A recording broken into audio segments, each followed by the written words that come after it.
Infeliz es aquel a quien sus recuerdos infantiles solo traen miedo y tristeza. Desgraciado el que vuelve la mirada hacia horas solitarias en vastos y lúgubres recintos de cortinados marrones y alucinantes hileras de antiguos volúmenes, o hacia pavorosas vigilias a la sombra de árboles descomunales y grotescos, cargados de enredaderas que agitan silenciosamente en las alturas sus ramas retorcidas. Tal es lo que los dioses me destinaron, a mí, el aturdido, el frustrado, el estéril, el arruinado. Sin embargo, me siento extrañamente satisfecho y me aferro con desesperación a esos recuerdos marchitos cada vez que mi mente amenaza con ir más allá, hacia el otro. No sé dónde nací, salvo que el castillo era infinitamente horrible, lleno de pasadizos oscuros y con altos cielos rasos, donde la mirada solo hallaba telarañas y sombras. Las piedras de los agrietados corredores estaban siempre odiosamente húmedas, y por doquier se percibía un olor maldito, como de pilas de cadáveres de generaciones muertas. Jamás había luz, por lo que solía encender las velas y quedarme mirándolas fijamente en busca de alivio. Tampoco afuera brillaba el sol, ya que esas terribles arboledas se elevaban por encima de la torre más alta. Una sola, una torre negra, sobrepasaba el ramaje y salía al cielo abierto y desconocido, pero estaba casi en ruinas y solo se podía ascender a ella por un escarpado muro, poco menos que imposible de escalar. Debo haber vivido años en ese lugar, pero no puedo medir el tiempo. Seres vivos debieron atender mis necesidades. Sin embargo, no puedo rememorar a persona alguna excepto yo mismo, ni ninguna cosa viviente salvo ratas, murciélagos y arañas, silenciosos todos. Supongo que quien quiera que me haya cuidado debió haber sido asombrosamente viejo, puesto que mi primera representación mental de una persona viva fue la de algo semejante a mí, pero retorcido, marchito y deteriorado como el castillo. Para mí no tenían nada de grotescos los huesos y los esqueletos esparcidos por las criptas de piedra cavadas en las profundidades de los cimientos. En mi fantasía asociaba estas cosas con los hechos cotidianos y los hallaba más reales que las figuras en colores de seres vivos que veía en muchos libros mohosos. En esos libros aprendí todo lo que sé. Ningún maestro me urgió o me guió. No recuerdo haber escuchado en todos esos años voces humanas, ni siquiera la mía, ya que, si bien había leído acerca de la palabra hablada, nunca se me ocurrió hablar en voz alta. Mi aspecto era, asimismo, una cuestión ajena a mi mente, ya que no había espejos en el castillo y me limitaba, por instinto, a verme como un semejante de las figuras juveniles que veía dibujadas o pintadas en los libros. Tenía conciencia de la juventud a causa de lo poco que recordaba. Afuera, tendido en el pútrido foso, bajo los árboles tenebrosos y mudos, solía pasar horas enteras soñando lo que había leído en los libros. Añoraba verme entre personas alegres, en el mundo soleado más allá de la floresta interminable.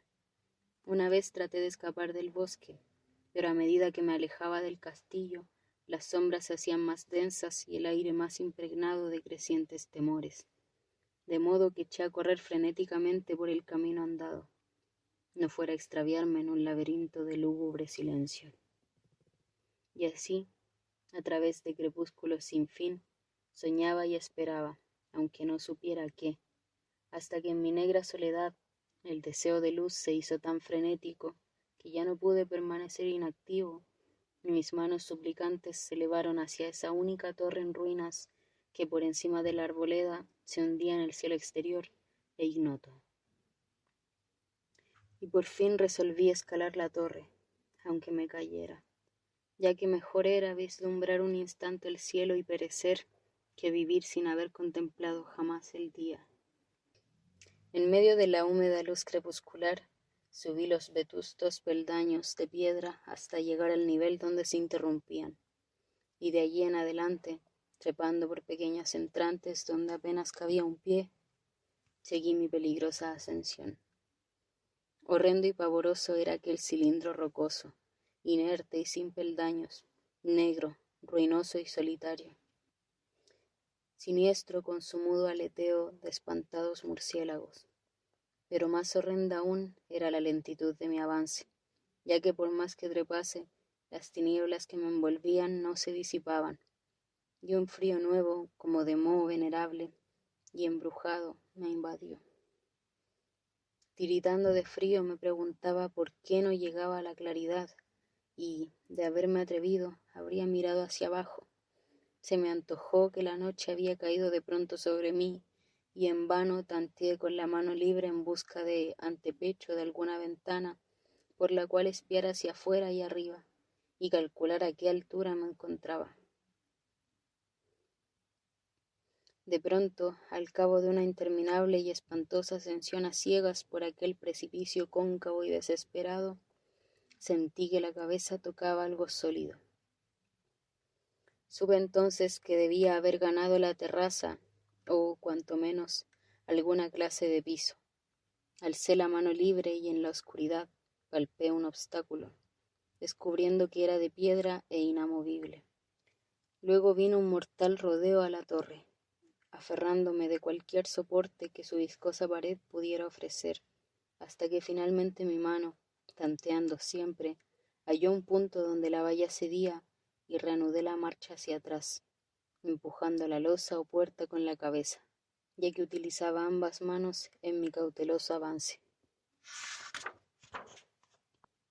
Arriba no apareció luz alguna, y, a medida que mis manos iban más y más alto, supe que por el momento mi ascensión había terminado, ya que la puerta daba una abertura que conducía a una superficie plana de piedra, de mayor circunferencia que la torre inferior. Sin duda, el piso de alguna elevada y espaciosa cámara de observación. Me deslicé sigilosamente por el recinto, tratando que la pesada losa no volviera a su lugar, pero fracasé en mi intento. Mientras yacía exhausto sobre el piso de piedra, oí el alucinante eco de su caída, pero con todo tuve la esperanza de volver a levantarla cuando fuese necesario. Creyéndome ya a una altura prodigiosa, muy por encima de las odiadas ramas del bosque, me incorporé fatigosamente y tanteé la pared en busca de alguna ventana que me permitiese mirar por primera vez el cielo, esa luna y esas estrellas sobre las que había leído, pero ambas manos me decepcionaron, ya que todo cuanto hallé fueron amplias estanterías de mármol cubiertas de aborrecibles cajas oblongas de inquietante dimensión. Más reflexionaba y más me preguntaba qué extraños secretos podía albergar aquel alto recinto construido a tan inmensa distancia del castillo subyacente. De pronto mis manos tropezaron inesperadamente con el marco de una puerta, del cual colgaba una plancha de piedra de superficie rugosa a causa de las extrañas incisiones que la cubrían. La puerta estaba cerrada, pero haciendo un supremo esfuerzo superé todos los obstáculos y la abrí hacia adentro. Hecho esto, me invadió el éxtasis más puro jamás conocido. A través de una ornamentada reja de hierro y en el extremo de una corta escalinata de piedra que ascendía desde la puerta recién descubierta, brillando plácidamente en todo su esplendor, estaba la luna llena, a la que nunca había visto antes, salvo en sueños y en vagas visiones que no me atrevía a llamar recuerdos. Seguro ahora de que había alcanzado la cima del castillo, subí rápidamente los pocos peldaños que me separaban de la reja, pero en eso una nube tapó la luna, haciéndome tropezar, y en la oscuridad tuve que avanzar con mayor lentitud. Estaba todavía muy oscuro cuando llegué a la reja, que hallé abierta tras un cuidadoso examen, pero que no quise trasponer por temor a precipitarme desde la increíble altura que había alcanzado. Luego volvió a salir la luna. De todos los impactos imaginables, ninguno tan demoníaco como el de lo insondable y grotescamente inconcebible. Nada de lo soportado antes podía compararse al terror de lo que ahora estaba viendo. de las extraordinarias maravillas que el espectáculo implicaba. El panorama en sí era tan simple como asombroso, ya que consistía meramente en esto. En lugar de una impresionante perspectiva de copas de árboles vistas desde una altura imponente, se extendía a mi alrededor, al mismo nivel de la reja, nada menos que la tierra firme, separada en compartimientos diversos por medio de lajas de mármol y columnas, y sombreada por una antigua iglesia de piedra cuyo devastado capitel brillaba fantasmagóricamente a la luz de la luna. Medio inconsciente, abrí la reja y avancé bamboleándome por la senda de grava blanca que se extendía en dos direcciones. Por aturdida y caótica que estuviera mi mente, persistía en ella ese frenético anhelo de luz. Ni siquiera el pasmoso descubrimiento de momentos antes podía detenerme. No sabía ni me importaba si mi experiencia era locura, enajenación o magia, pero estaba resuelto a ir en busca de luminosidad y alegría a toda costa. No sabía quién o qué era yo, ni cuáles podían ser mi ámbito y mis circunstancias.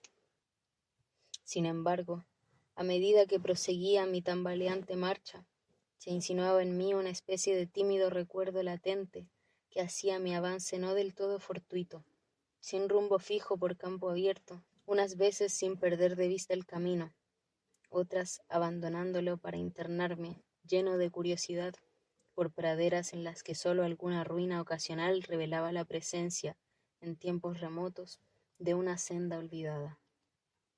En un momento dado, tuve que cruzar a nado un rápido río, cuyos restos de mampostería agrietada y mohosa hablaban de un puente mucho tiempo atrás desaparecido. Habían transcurrido más de 2 horas cuando llegué a lo que aparentemente era mi meta, un venerable castillo cubierto de hiedras, enclavado en un gran parque de espesa arboleda, de alucinante familiaridad para mí y, sin embargo, lleno de intrigantes novedades. Vi que el foso había sido rellenado y que varias de las torres que yo bien conocía estaban demolidas, al mismo tiempo que se erguían nuevas alas que confundían al espectador. Pero lo que observé con el máximo interés y deleite fueron las ventanas abiertas, inundadas de esplendorosa claridad y que enviaban al exterior ecos de la más alegre de las fiestas. Adelantándome hacia una de ellas, miré al interior y vi un grupo de personas extrañamente vestidas, que departían entre sí con gran alboroto. Como jamás había oído la voz humana, apenas sí podía adivinar vagamente lo que decían. Algunas caras tenían expresiones que despertaban en mí remotísimos recuerdos, otras me eran absolutamente ajenas. Salté por la ventana y me introduje en la habitación, brillantemente iluminada, y a la vez que mi mente saltaba del único instante de esperanza al más negro de los desalientos. La pesadilla no tardó en venir, ya que, no bien entré, se produjo una de las más aterradoras reacciones que hubiera podido concebir. No había terminado de cruzar el umbral cuando cundió entre todos los presentes un inesperado y súbito pavor, de horrible intensidad, que distorsionaba los rostros y arrancaba de todas las gargantas los chillidos más espantosos. El desbande fue general, y en medio del griterío y del pánico, varios sufrieron desmayos, siendo arrastrados por los que huían enloquecidos. Muchos se taparon los ojos con las manos y corrían a ciegas llevándose todo por delante, derribando los muebles y dándose contra las paredes en su desesperado intento de ganar alguna de las numerosas puertas. Solo y aturdido en el brillante recinto, escuchando los ecos cada vez más apagados de aquellos espeluznantes gritos, comencé a temblar pensando qué podía ser aquello que me acechaba sin que yo lo viera. A primera vista el lugar parecía vacío, pero cuando me dirigí a una de las alcobas creí detectar una presencia, un amago de movimiento del otro lado del arco dorado que conducía a otra habitación, similar a la primera.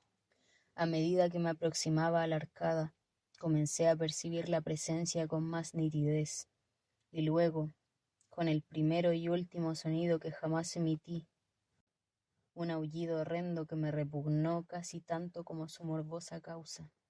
Contemplé en toda su horrible intensidad el inconcebible, indescriptible, inenarrable monstruo que, por obra de su mera aparición, había convertido una alegre reunión en una horda de delirantes fugitivos.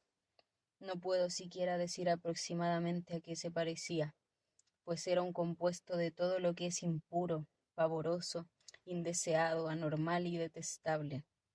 Era una fantasmagórica sombra de pudredumbre, decrepitud y desolación, la pútrida y viscosa imagen de lo dañino, la atroz desnudez que algo que la tierra misericordiosa debería ocultar por siempre jamás. Dios sabe que no era de este mundo, o al menos había dejado de serlo.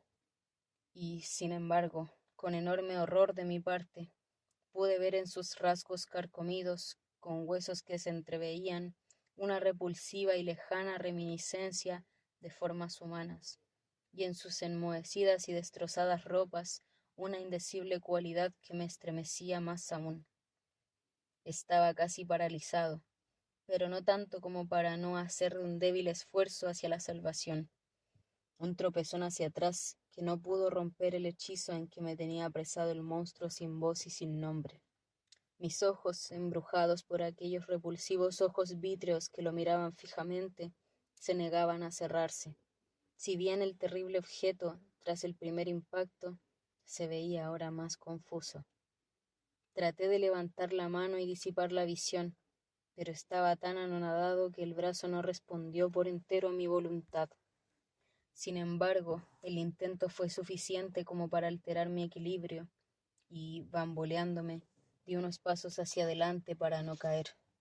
Al hacerlo, adquirí de pronto la angustiosa noción de la proximidad de la cosa, cuya inmunda respiración tenía casi la impresión de oír. Poco menos que enloquecido, pude, no obstante, adelantar una mano para detener a la fétida imagen, que se acercaba más y más, cuando de pronto mis dedos tocaron la extremidad putrefacta que el monstruo extendía por debajo del arco dorado. No chillé, pero todos los satánicos vampiros que cabalgaban en el viento de la noche lo hicieron por mí, a la vez que dejaron caer en mi mente una avalancha de anonadantes recuerdos. Supe en ese mismo instante todo lo ocurrido. Recordé hasta más allá del terrorífico castillo y sus árboles. Reconocí el edificio en el cual me hallaba. Reconocí, lo más terrible, la impía abominación que se erguía ante mí, mirándome de soslayo mientras apartaba de los suyos mis dedos manchados. Pero en el cosmos existe el bálsamo además de la amargura, y ese bálsamo es el olvido. En el supremo horror de ese instante, olvidé lo que me había espantado, y el estallido del recuerdo se desvaneció en un caos de reiteradas imágenes. Como entre sueños, salí de aquel edificio fantasmal y execrado, y eché a correr rauda y silenciosamente a la luz de la luna. Cuando retorné al mausoleo de mármol y descendí los peldaños, encontré que no podía mover la trampa de piedra, pero no lo lamenté, ya que había llegado a odiar el viejo castillo y sus árboles. Ahora cabalgo junto a los fantasmas, burlones y cordiales, al viento de la noche, y durante el día juego entre las catacumbas de Nefre-Ka, en el recóndito y desconocido valle de Hadot, a orillas del Nilo. Sé que la luz no es para mí, salvo la luz de la luna sobre las tumbas de roca de Nef, como tampoco es para mí la alegría, salvo las inominadas fiestas de Nitocris bajo la gran pirámide, y, sin embargo, en mi nueva y salvaje libertad agradezco casi la amargura de la alienación.